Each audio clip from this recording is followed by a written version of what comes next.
안녕하세요. 서울 프로퍼티 인사이트의 고병기 콘텐츠 에디터입니다. 네, 오늘은 글로벌 리츠 섹터 소개하는 시간이고요. 에이스 자산운용 대체증권 투자팀의 박준호 차장님 나오셨습니다. 안녕하세요. 네, 안녕하세요. 네, 차장님 오늘 지난번에 저희가 오피스 얘기 나눴었죠. 네, 네, 오피스 그때 이제 이야기를 나누고 나서 사실 이제 저도 뉴욕 출장 갔다 오고 이렇게 보니까 네, 사실 이제 약간 많이 놀라긴 했어요.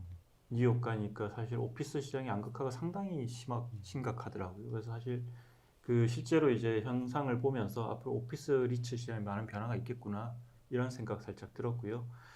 또 이제 오피스 못지않게 오늘 최근에 좀 뭔가 변화가 큰 성장성이 큰 섹터를 다룰 텐데 오늘 어떤 섹터인가요? 예, 오늘은 미국에서는 셀프 스토리지라고 부르고 우리나라에서는 뭐 개인형 창고나 네네. 아니면 그냥 개인 창고라고 부르는 네. 셀프 스토리지 섹터에 대해서 좀 말씀드리도록 하겠습니다. 셀프 스토리지는 사실 이제 한국에는 이제 없고요. 이걸 기초자산 상장 니치가 다만 이제 한국에서도 셀프 스토리지 사업을 하는 곳들은 있었어요. 예전에 이제 네. 주차장 회사도 했었고 그리고 실제 현재 외국계 회사들도 들어와서 강남 일부 양재나 압구정 같은 지역에 하고는 있거든요. 네, 근데 사실 아직 한국에서는 보편화되어 있지가 않기 때문에 네, 어찌 보면 되게 낯설 수가 있는데 참고로 이제 미국에서는 셀프 스토리지 섹터 상당히 크고요. 네, 그리고 이제 많은 자산들이 또 리치에 담겨 있어요. 그래서 아마 오늘 이 들으신 내용들은 상당히 투자에 또 많은 참고가 될 것 같아요. 네. 일단 뭐 좀 더 구체적으로 한번 소개를 부탁드릴까요? 셀프 스토리지 어떤 건가요, 형태가? 우선 셀프 스토리지 섹터에 대해서 제가 네네. 간략하게만 먼저 네. 주요 지표들 말씀드리면은 우선 셀프 스토리지 섹터는 미국에서는 12개 하위 섹터 중에 한 비중 자체가 7.4% 정도 차지하고 있고 네네. 글로벌 인덱스로는 한 5% 정도 차지하니까 다른 sek터 대비해서 이렇게 상대적으로 큰 섹터는 아닙니다. 하이 섹터 이제 미국 상장 시장의 하이 섹터를 보통 몇 개 정도 나누는 거죠? 미국에서는 12개로 나누고 있습니다. 12개. 네. 근데 뭐 상대적으로 큰 섹터는 아니라고 할 수 있는데 1994년도부터 작년 2021년까지 이제 누적 수익률을 했을 때 연평균 수익률 개념에서 셀프 스토리지 섹터가 연평균 수익률이 17%가 나와요. 네네네.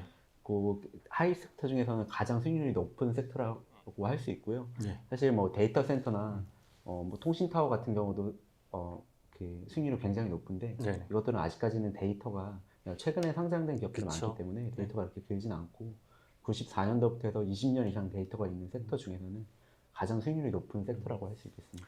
오랜 기간 동안 반복적으로 이제 좋은 성과를 좋은 성과를 보여준 거네요. 네, 맞습니다. 사실 말씀하신 데이터 센터라든지 이런 통신사 같은 리츠들은 최근 몇 년 동안 네. 특히 코로나19 이후에 이제 급격하게 성장했기 때문에 또 이제 그쪽 분야 또 기술의 발전이 상당히 빠르잖아요. 또 향후에 어떻게 될지도 사실 좀 전망하기가 상당히 쉽진 않아요. 네. 그 셀프 스토리지 그리고 사실은 작년에 네. 이 모든 섹터 중에 수익률 1위였지 않나요? 네. 팬데믹 기간 동안에 이렇게 수혜를 얻은 네. 리츠는 좀 찾기는 어려운데요. 사실 2020년 팬데믹 사태가 터진 그 해부터 작년도 말까지 해서 셀프 스토리지 섹터의 수익률이 100%가 좀 더 나왔어요. 그게 토탈 리턴인 거죠. 이제 네, 배당과 주가 수익률, 상승 수익률 합친 거죠. 예, 합친 개념이고 그만큼 주가가 많이 올랐다는 얘기인데 사실 저희가 리츠를 투자하면서 네. 수익률이 이렇게 주식처럼 몇 배가 나는 수익률을 기대하지는 않잖아요. 보통 네. 이제 배당주라고 생각을 많이 하는데 예, 맞습니다. 네. 근데 뭐 굉장히 특수한 상황이긴 했는데 최근 2년간 가장 수익률이 높은 부동산 하위 섹터이고 그 절대적인 수익률조차도 이제 100%가 넘어가는 그런 굉장히 높은 수익률을 달성했습니다. 오늘 이 시간 통해서 충분히 관심을 가져볼 만한 섹터인 건 분명하네요. 네, 네, 그러면 이제 사실 셀프 스토리지 뭐 수익률 좋은 건 알겠지만 네. 사실 이제 좀 정확히 모르잖아요. 네. 저희가 실제 한국에 계신 분들이 사용해 보는 사람들이 많지는 않을 것 같아요. 그래서 좀 구체적으로 사실 부동산 하위 섹터 중에 뭐 가장 생소한 우리나라 사람들한테는 생소한 부동산 섹터라고 할 수 있는데요. 네. 1960년대부터 미국에서는 이미 많이 오랫동안 뭐 성장이 되어 왔고 지금은 뭐 통계적으로는 뭐 아주 정확한 수치는 아닌데 한 13명 중에 1명 정도는 사용하고 있다고 해요. 근데 좀 미국 시장이 굉장히 특이합니다. 유럽도 지금 시장이 형성되어 있는데 미국만큼 크진 않고요. 뭐 정확한 통계는 없는데 한 20배 정도도 차이가 날 수 있을 것 네네. 같아요. 우리나라에서는 이제 그거는 최근에 이제 리츠뿐만 아니라 전체 시장을 시장 말씀하는 자체. 거죠. 네. 그래서 셀프 스토리지가 그래서 결국 뭐냐라고 했을 때 그냥 쉽게 비교하면은 이런 것 같아요.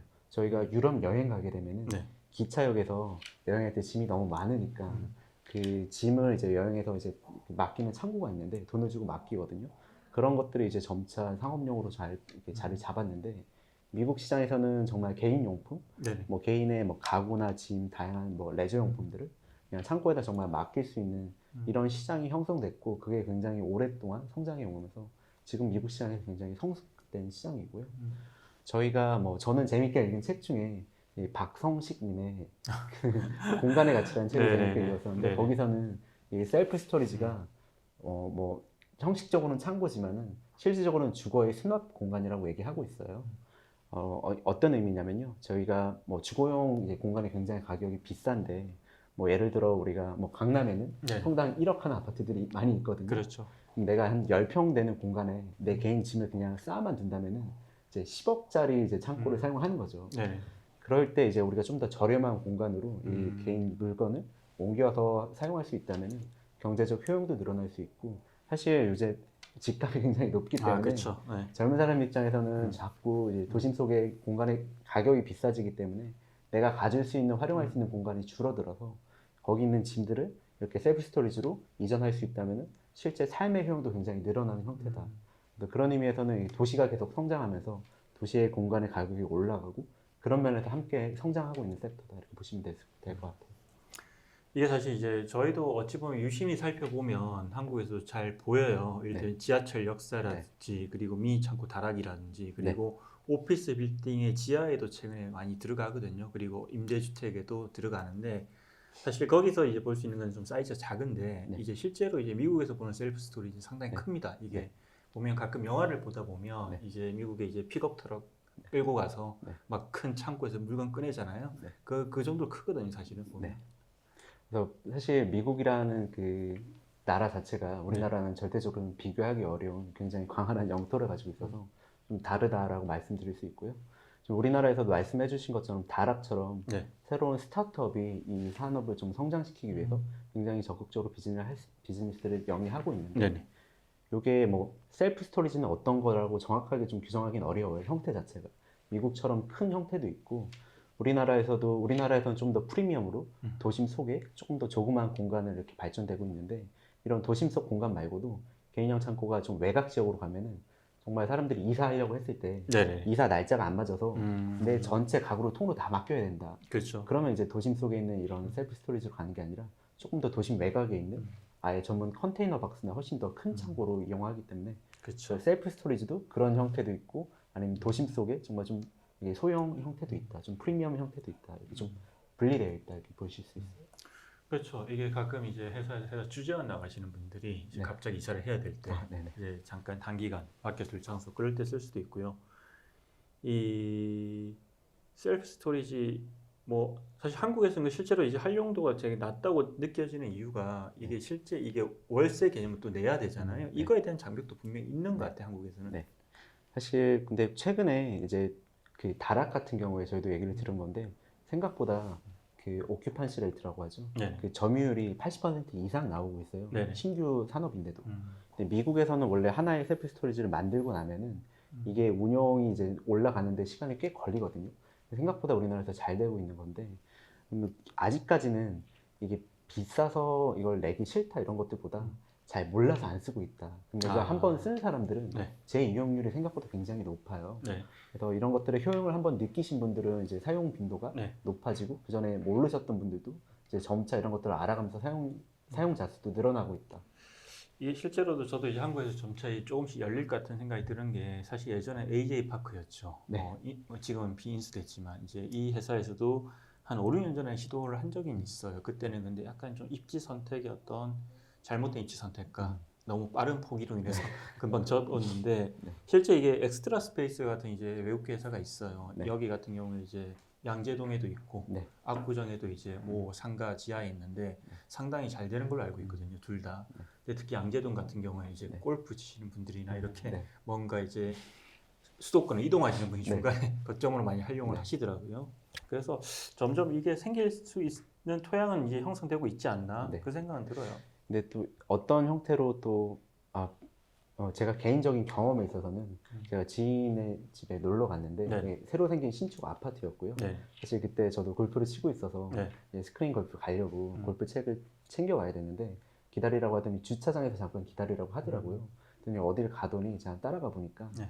거기 그냥 아파트 주민들이 활용하는 개인 창고들이 있는 네네. 거예요.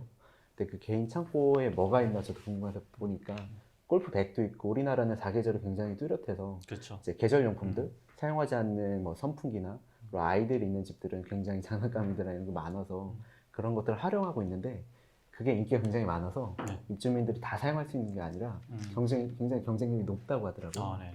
그런 것들을 보면은 이게 정말 뭐 개인 비즈니스 성장할지 아니 아파트의 그냥 커뮤니티에서 그렇게 새롭게 서비스적으로 성장할지는 모르겠지만 어쨌든 이거 한번 사용하신 분들은 개인적으로는 만나봤을 때 굉장히 만족도가 높다. 이게 보니까 미국, 일단 호주, 유럽 그리고 최근에 일본에서 점점 늘어나고 있더라고요. 이제 점점 확산되는 건 맞는 것 같고 이 얘기를 해보죠. 이게 어쨌든 미국의 셀프 스토리지가 제일 많고 네. 수익이 되게 좋았는데 네. 특히 팬데믹 기간 동안에 특별히 좋았던 이유가 있을까요? 우선 제가 장기적인 그림을 먼저 말씀드리고 네. 그다음에 특수한 그림을 좀 나눠서 설명을 네. 드릴게요. 저는 개인적으로는 그 전에 주식 운영을 했었는데 네. 이 셀프 스토리지를 보면서는 굉장히 주식에 더 가깝다라는 생각을 했어요. 근데 우리나라의 뭐 저는 편의점 주식과 가깝다 이렇게 생각했는데 네. 우리나라의 편의점 이제 개수가 점포수가 대략 한 4만 7천여 개가 되는데 네. 뭐 CU, GS, 세븐일레븐 3사가 각각 1만 개가 넘어가요. 네. 이 회사들이 굉장히 빠르게 성장했는데 이렇게 성장할 때 그러면 내 자본을 다 투자해서 이것들 하나하나 다 만들었냐? 그건 아니고요.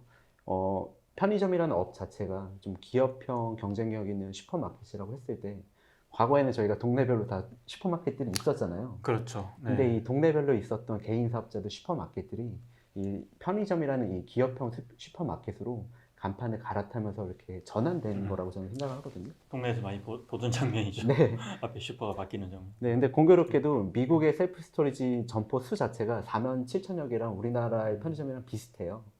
근데 아까 말씀해주신 뭐 엑스트라 스페이스 스토리지, 뭐 퍼블릭 스토리지 이런 종목들이 굉장히 큰데 이 리츠의 점유율을 다 합치면은 30%가 조금 넘어가거든요. 전체 시장 점유율이. 시장에서 네. 맞죠? 이 상당히 큰 겁니다, 사실은. 전 섹터에서 그렇죠. 네. 네. 뭐 전 섹터에선 그렇죠. 네. 그리고 제가 편의점이랑 비슷하다고 말씀드렸던 게 일반 다른 오피스 같은 경우는 어떤 자산이 중요하잖아요. 근데 이 자산을 누가 운용하냐 이런 것들은 사실 잘 알려져 있지 않은데 맞아요. 편의점처럼 어떤 슈퍼마켓을 누가 어떻게 운영하냐 이런 거 운영자가 굉장히 중요하고 호텔이랑 비슷하죠. 네네. 네, 셀프 스토리지는 자산뿐만 아니라 호텔처럼 어떤 브랜드를 가지고서 이걸 운영하는 오퍼레이터로서의 역할도 굉장히 중요하고 제가 주식이라고 비슷하다고 말씀드린 게 이게 주식 관점에서는 성장하는 산업에 투자했을 때 아예 없던 산업이 생길 수도 있지만 네.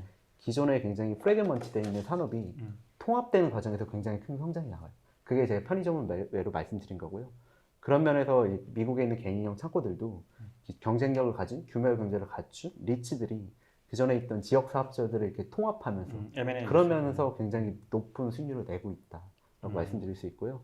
하나만 더 부연 설명드리면은 엑스트라 스페이스 스토리지가 운영하는 점포수가 한 2,000개 정도 돼요. 이 중에 1,000개는 자기 자본을 투자한 자기 점포고요. 1,000개 정도는 이제 아까 말씀드렸던 편의점 사례처럼 일반 지역에 있는 이 점포 주인한테 위탁 경영해주고 있는 거죠. 네. 그러면 위탁 수수료를 받게 되거든요. 그렇단 말은 한 절반 정도는 내 신규 자본 투자 없이도 순수하게 정말 수익이 늘어나는 구조라서 네네. 그런 면에서 뭐 연평균 17%라는 누적해서 20년 이상 기간 동안 그런 좋은 수익률이 나왔다 이렇게 말씀드릴 수 있고요. 그리고 최근에 뭐 한 2년간 굉장히 높았던 수익률을 보였던 거는 그런 통합보다는 미국에서는 사람들이 이제 팬데믹이 터지고 나서 저희가 오피스 얘기할 때 네네. 굉장히 재택근무가 장기적이고 전면적으로 일어났다고 말씀드렸는데 네. 이 사람들이 원래 살던 지역에서 좀 더 저렴한 지역으로 많이 이동했어요. 근데 이동하면서 뭐 설문조사 같은 걸 찾아보면은 단기 이동이라고 얘기하고 있거든요. 내가 완전 이사 가는 게 아니기 때문에 내가 갖고 있던 짐을 이 셀프 스토리지에 맡기면서 네네. 갑자기 팬데믹에 오히려 수요 특혜를 누린 거죠. 그렇다고 치면 그건 단기적으로 네. 뭔가 이제 모멘텀이 사라지면 네. 뭔가 이제 성장 동력을 잃어버리는 거 아닌가요? 사실 그래서 저희도 그런 것들을 굉장히 셀프 스토리지는 특히 월간으로 굉장히 이런 지표들을 잘 측정 팔로우하고 있는데 이번 1분기에도 작년도의 성과가 굉장히 좋았거든요. 네네. 이익이 YY에서 엄청나게 성장했는데 그 성장한 기반에 올해 또 1분기 수익률들이 리츠들이 30% 이상 나왔어요. 작년에 이익이 성장했는데 그거 기반에서도 1분기에 또 이익이 30% 이상 네네. 성장하고 있거든요. 근데 이게 말씀해 주신 것처럼 이게 잠시 일시적인 수혜를 누렸다면은 이게 정상화가 된다면 다시 이제 꺼질 거라서 그때가 언제인가 저희가 계속 지켜보고 있는데 아직까지는 1분기까지 이어지고 있고 네네. 사실상 역사적으로 한 2분기 뭐 4월, 6월 달은 역사적으로 원래 계절적으로 굉장히 수요가 많이 있는 그런 계절이에요. 그래서 올해 상반기까지는 굉장히 좋을 것 같다. 근데 하반기에는 이 굉장히 누렸던 특수가 좀 사라질 수 있는 거 리스크가 있어서 저희도 투자하면서 굉장히 계속 더 다른 종목보다 더 굉장히 좀 면밀하게 좀 팔로우하고 있는 그런 종목입니다. 유심히 보고 있는. 네네. 이 사실 셀프 스토리지는 이제 이 리츠뿐만 아니라 최근에 KKR 같은 네. 어떤 이제 사모펀드 운용사들도 이 셀프 스토리 플랫폼을 되게 많이 인수를 해요. 네. 이제 그 말인즉슨 결국 이제 그 시장에서 어떤 성장 잠재기를 보고 있다는 거고. 네. 또 최근에 이제 뭐 이 참고로 이제 이수자산운용 대체증권투자팀은 저희 SPI 리츠 관련 기고를 2, 3주에 한 번씩 하고 있는데 저희가 첫 기고를 하고 나서 2주 뒤에는 이제 오픈을 하거든요. 프리로. 이 셀프 스토리지의 글들도 볼 수가 있어요. 뭐 네. 한 두세 개 정도 써놓은 걸로 알고 있는데 네.